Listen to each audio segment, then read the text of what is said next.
Eh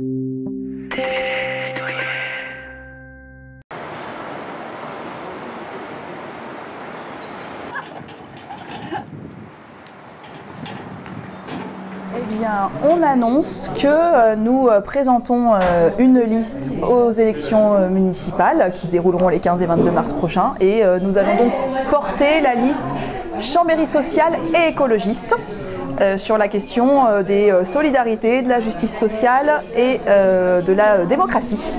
Est-ce que vous pouvez nous dire, pour qu'on comprenne qui vous êtes, un peu l'étendue des organisations et des tendances que vous représentez ? Alors ce sera clairement une liste affirmée de la gauche écologiste et soutenue par Chambéry Cap à gauche, le PCF, Génération Hamon et la France Insoumise. Donc on y va avec un marqueur politique clair et net.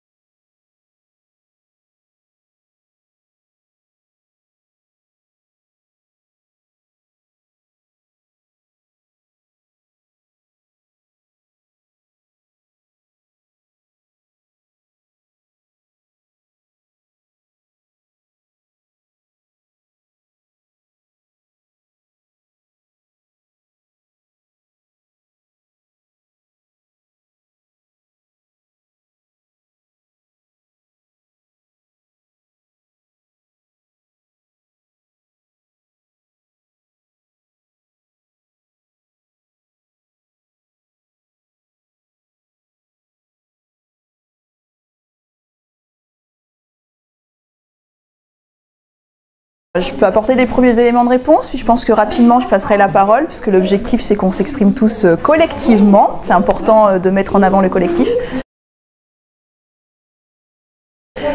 Pour ce qui concerne Grand Chambéry Solidaire, oui, nous sommes investis pleinement depuis la fin du mois d'octobre dans ce travail commun avec le mouvement citoyen. J'évoque sur l'Assemblée l'aspect technique des choses, c'est peut-être un des petits fils à tirer, c'est-à-dire que la technique, les démarches, c'est intéressant, mais il ne faut pas que ce soit au détriment du contenu politique qu'on va porter et proposer aux citoyens de la ville. Et si nous avons fini par partir, et c'est une décision effectivement que nous n'avons pas prise à la légère et que nous avons prise de là encore de manière tout à fait collective, c'est parce qu'il y avait un désaccord politique profond que on peut regretter de ne pas avoir réussi à le surmonter. Mais nous souhaitons vraiment porter cette ligne antilibérale et un projet, une alternative de gauche, la gauche écologiste. Alors il y a eu des désaccords là-dessus parce que il ne fallait pas se revendiquer de gauche ou que certains auraient souhaité une liste apolitique. Eh bien non, si on présente un programme aux Chambériens et qu'on présente une liste aux élections, précisément c'est parce qu'on en fait de la politique, parce que la politique c'est se préoccuper de la vie de la cité et de ce qui fait notre quotidien. Donc déjà apolitique ça n'a pas de sens. Et puis être de gauche, il faut redonner aux mots tout leur sens. C'est pas un gros mot donc de faire de la politique et c'est pas un gros mot de dire qu'on est de gauche. Et donc c'est ce désaccord qui est devenu vraiment important au moment où effectivement nous aurions lancé vraiment la campagne en tant que telle. Donc voilà, et nous allons nous recentrer aussi sur une campagne sur le terrain, directement auprès des habitants, parce qu'il ne faut pas perdre non plus ce contact-là. Chambéry Citoyenne dit parce que vous n'étiez pas bien servi au sens des places. Qu'est-ce que vous avez à dire à ça ? Pour ce qui nous concerne, si on y est allé et si on a cherché à faire une liste commune au départ, c'était bien parce qu'on souhaitait être porteur d'un projet alternatif au service de la population, c'est-à-dire avec un sens de l'intérêt général. Donc on n'y allait pas pour se positionner ou se placer. Je pense que tout le monde a conscience que se projeter sur le fait de devenir maire ou adjoint au maire ou conseiller délégué ou conseiller communautaire, même si on partage tous la notion de faire de la démocratie autrement avec une forme d'horizontalité, vraiment une équipe, une collégialité au service de la ville.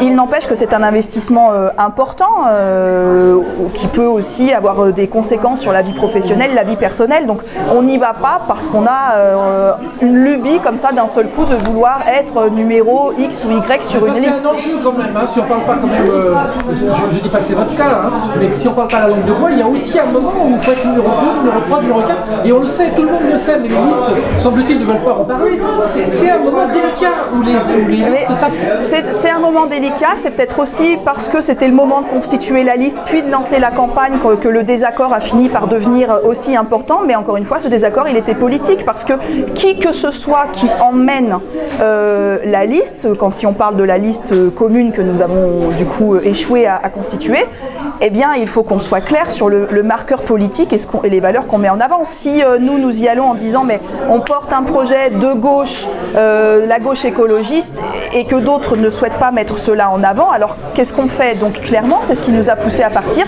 Grand Chambéry solidaire, c'était quand même la réunion de Chambéry Cap à gauche, Génération Hamon et le PCF. On ne peut pas nous demander de devenir apolitique ou de ne pas nous revendiquer de nos valeurs de gauche. Donc c'est ça le point d'achoppement, et pas une histoire de place, quoi qu'on veuille dire.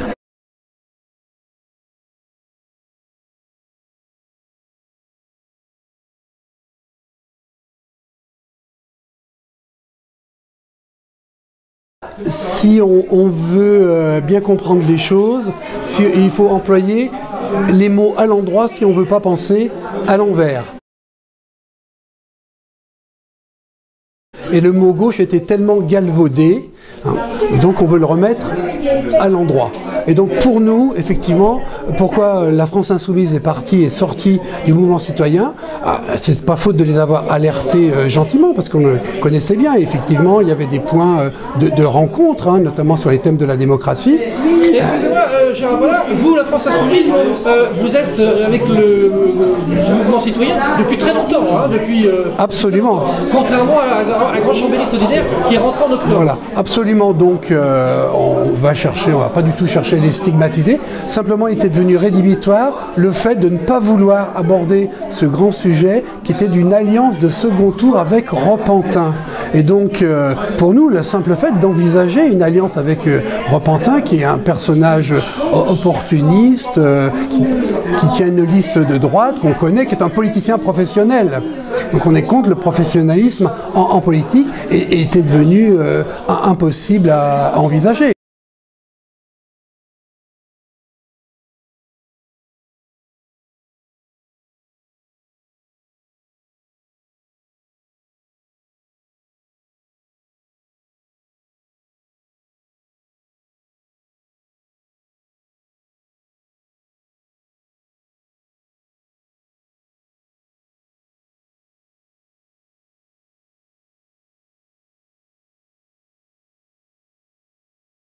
C'est ce qu'on reproche. On souhaitait qu'il y ait une assemblée délibérative avant la fin janvier pour trancher cet aspect-là. C'est ça qui vous a... Et si la décision de l'Assemblée avait été de partir avec M. Repentin, la France Insoumise de toute façon serait sortie. Voilà, pour être clair. Une différence qui est très importante avec de nombreuses listes, c'est qu'on met le RIC, le référendum d'initiative citoyenne, qui sera un référendum d'initiative citoyenne locale, on le met en avant. C'est une revendication des gilets jaunes, hein, ça. Absolument. Certains d'entre nous sont gilets jaunes, effectivement. Certains d'entre nous, comme moi, étaient dès le mois de novembre plusieurs fois sur la VRU, sur l'Assemblée départementale des gilets jaunes, dans les manifestations proches des gilets jaunes, et on aura des gilets jaunes avec nous sur la liste, comme il y aura des écologistes et également. Donc c'est très important. C'est l'idée de... Le RIC, c'est pas vraiment encore la démocratie, mais c'est un contre-pouvoir face à une oligarchie qui prend seule les décisions. Et tout le monde a bien compris que cette réforme des retraites était en fait une opération financière en faveur des fonds de pension et pas seulement BlackRock. Et nous, on défend la population. Parce qu'à Chambéry, il y a des retraités, hein, qui verront leur pension baisser, et il y a des futurs retraités qui auront une pension qui sera diminuée. Il faut bien en prendre conscience. Et si on est dans les manifestations, c'est pour une transformation sociale et écologiste, évidemment. Je crois aussi que ce qui crée la différence, c'était les priorités. Sur la liste Chambéry citoyenne, on était sur une priorité extrêmement des organisations démocratiques, de la gouvernance et tout. Et nous, on est plus porteurs, je ne dis pas qu'on est plus, mais on est plus porteurs d'une priorité de justice sociale au travers de multiples petits projets, pas forcément des grands, et puis aussi sur la gratuité des transports. On a un petit peu hésité, on a beaucoup discuté, j'ai fait partie du groupe projet, ça a duré des heures et des heures, et sur la gratuité des transports, on n'arrivait pas vraiment à finaliser à la fois ce que nous on attendait, ce qu'on voulait proposer aux Chambériens et la vision qu'en avait le mouvement citoyen. Ça aussi, il y a des différences sur le projet. Mais du coup, ce que Chambéry Citoyenne a voté de mémoire, c'était d'aller vers la gratuité, mais progressivement. Voilà, progressivement. La différence avec vous, c'est quoi? Nous, c'était bien et bien d'aller progressivement, puisqu'en fait, on sait très bien que ça ne va pas se faire en un jour. On s'était dit qu'il fallait effectivement d'abord passer par l'étude du réseau, travail auprès de tous les habitants ou les usagers, enfin à voir, et puis ensuite installer toutes les modalités de circulation et après les modalités de gratuité. Mais c'était pour nous c'était important de ne pas passer par des phases où on dit oh oui, ça sera un petit moment gratuit puis après ça sera tout gratuit. Pour nous l'idée de la gratuité c'est pour Chambéry, c'est pour la ville, c'est extrêmement important, c'est pas des demi-mesures. Ouais, là-dessus on s'était un petit peu en décalage. Et très rapidement aussi, bon, Daniel l'a bien expliqué, mais je pense que du coup une des différences c'est de vraiment mettre en avant la question sociale et la question des services publics et de l'égalité d'accès aux services publics. Et là, on recoupe tout ce qui va nous porter parce que ce sera à la fois une question de justice sociale, mais aussi de démocratie et sur la question de la gratuité, y compris le marqueur écologique. Donc c'est cette dimension-là que l'on va mettre plus en avant et qui peut aussi nous différencier. Et il y a aussi les premiers mètres cubes d'eau, c'est très très important, les premiers mètres cubes d'eau gratuit pour la population qui est le plus dans le désarroi. Hein, parce qu'encore une fois, les services publics, c'est la seule richesse des gens les plus modestes, des plus pauvres. C'est très important d'aller vers les gratuités. Hein. Et il y a aussi une chose qui peut nous différencier, en tout cas de certain nombre de listes, c'est un moratoire sur les ondes, sur le compteur Linky et sur la 5G. Les ondes sont très très dangereuses et ça, on considère qu'il y a une carence fautive actuellement des gouvernants sur ce dossier-là. Ben, nous, ce qui nous importe le plus, c'est faire une politique de proximité. Donc notamment sur les services publics, sur l'enfance, la jeunesse, la culture, le sport. Et on a quelques mesures phares qui seront mises en avant. Et en ce qui concerne la jeunesse et les écoles, enfin la priorité c'est la politique au niveau des écoles. Et une des mesures, ce serait la remise en place des ATSEM dans les écoles maternelles, donc pour pouvoir permettre un travail efficace pour les salariés de ces écoles. Ok, autre chose. Je vais couper, je vais mettre tout ça derrière ma question. Alors, nous avons aussi la volonté de remettre dans les mairies de quartier des services compétents sur tous les domaines pour éviter aux habitants d'avoir à se déplacer à travers toute la ville pour pouvoir effectuer leurs démarches, leurs démarches quotidiennes et donc pouvoir leur permettre de ne pas être obligés de se déplacer. On parlait des problèmes d'accès à la gratuité des bus. Si jamais on le fait, ça va bien, mais là, en l'occurrence, les habitants sont obligés, notamment ceux de Chambéry-le-Haut, qui est quand même un quartier qui a plus de 13 000 habitants. On oblige ces habitants à descendre à Chambéry pour pouvoir effectuer leurs démarches qui devraient être normalement à proximité. On ne souhaite pas vivre, personne ne souhaite vivre dans un monde à la Orwell. Un monde orwellien, on est surveillé sans arrêt, parce que bientôt on va être pucé.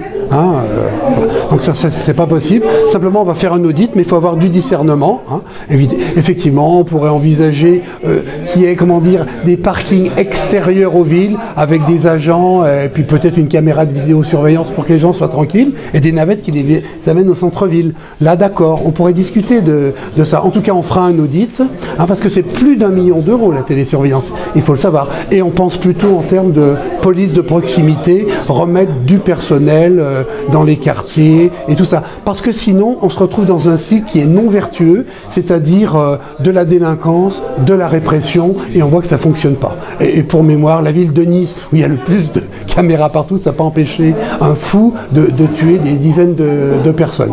Donc il faut interroger aussi la sécurité. Et la sécurité, je voudrais dire aussi un mot, c'est pas simplement la sécurité des personnes, c'est aussi la sécurité alimentaire, la sécurité des ondes. On pourra décliner des termes de sécurité qui nous sont aussi très importants dans une cité. Par contre, ce qu'on sent poindre, c'est autour de cette notion de gouvernance, d'une part, et puis d'écologie. Tout le monde, l'ensemble des listes, revendique ça. Vous, sur cet aspect écologique, parce que c'est vraiment un des termes du nom de votre liste, comment vous allez vous différencier par rapport à toutes ces listes qui font de l'écologie?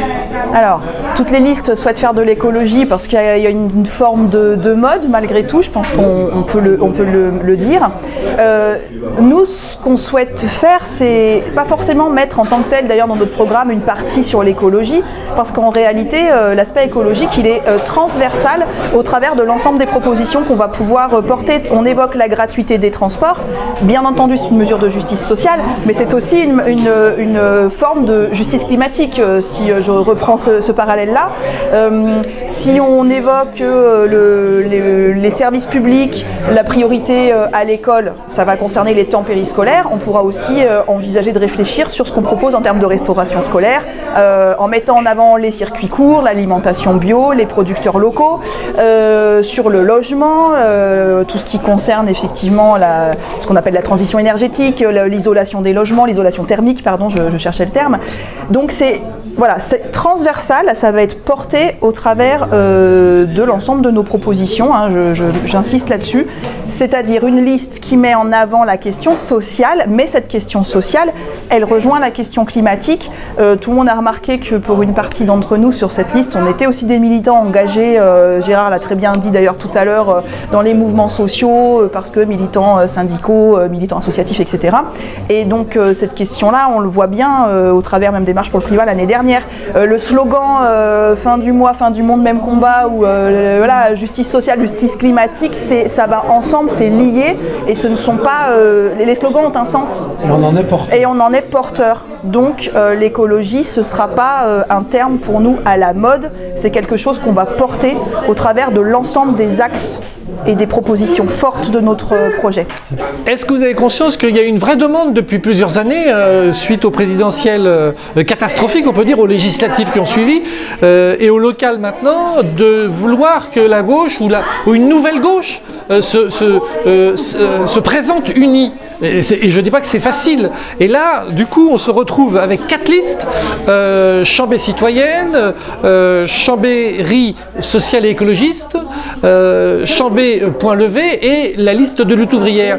Comment vous voyez ça par rapport à cette attente et cette demande des citoyens? Quand on a créé donc Grand Chambéry Solidaire, on a fait des réunions, on a invité largement toutes les forces de gauche et écologistes.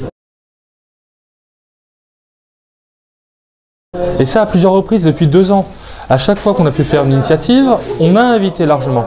Maintenant, on se retrouve aujourd'hui avec quelque chose qui est quand même assez intéressant. Nous avons le Parti communiste français, que j'ai l'honneur de représenter. Nous avons Cap à gauche, qui depuis 6 ans laboure le terrain et a été à l'initiative, en tout cas, de collectifs d'habitants. On a Génération S et France Insoumise. On ne peut pas dire aujourd'hui qu'on n'est pas... On a fait un rassemblement le plus large possible avec les gens qui ont voulu venir. Maintenant, on ne va pas forcer la main de ceux qui ne veulent pas venir. C'est ça aussi la réalité des choses. Et on a une certaine légitimité de terrain avec, entre autres, le travail de Chambéry Cap à gauche. Donc là-dessus, on n'a pas à rougir, on a fait le maximum vis-à-vis des citoyens. Et il y a aussi à dire qu'il n'y a pas que des gens qui sont encartés, il y a des gens qui sont dans aucun parti et qui, au travers des actions qui ont été menées au sein des différents collectifs, au sein des 6 ans passés, enfin dans les 6 ans qui sont passés, sont venus nous rejoindre. Parce que moi j'ai une phrase que j'aime bien, c'est il n'y a pas de gauche, il n'y a que des preuves de gauche. Et tout ce qu'on a fait jusqu'à maintenant, c'est des preuves de gauche qui ont permis à des gens de se retrouver, sans pourtant s'encarter. Alors au niveau des événements de la campagne, alors déjà nous avons une assemblée citoyenne le 11 février, donc très prochainement, lors de laquelle nous allons présenter précisément les propositions fortes de notre programme et lors de laquelle nous espérons pouvoir présenter l'intégralité de notre liste, donc les 45 plus 2.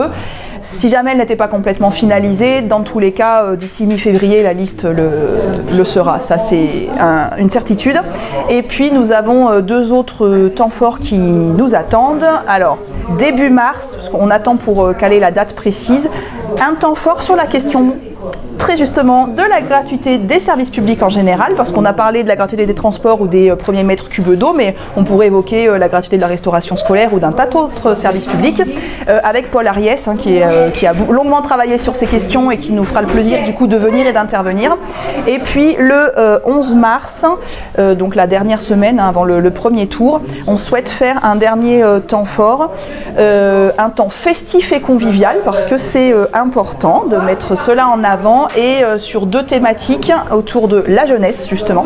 Et puis, vu que ce sera festif et convivial avec un repas partagé, l'occasion de mettre en avant toute la question des circuits courts et des producteurs locaux. Donc voilà les quelques dates à retenir. Mais pour le reste, nous aurons un tas d'initiatives et d'actions sur le terrain pour une campagne, je pense, vraiment dynamique et de proximité. Oui, des rencontres de quartier sur le Japon. Ouais. Merci beaucoup. Merci.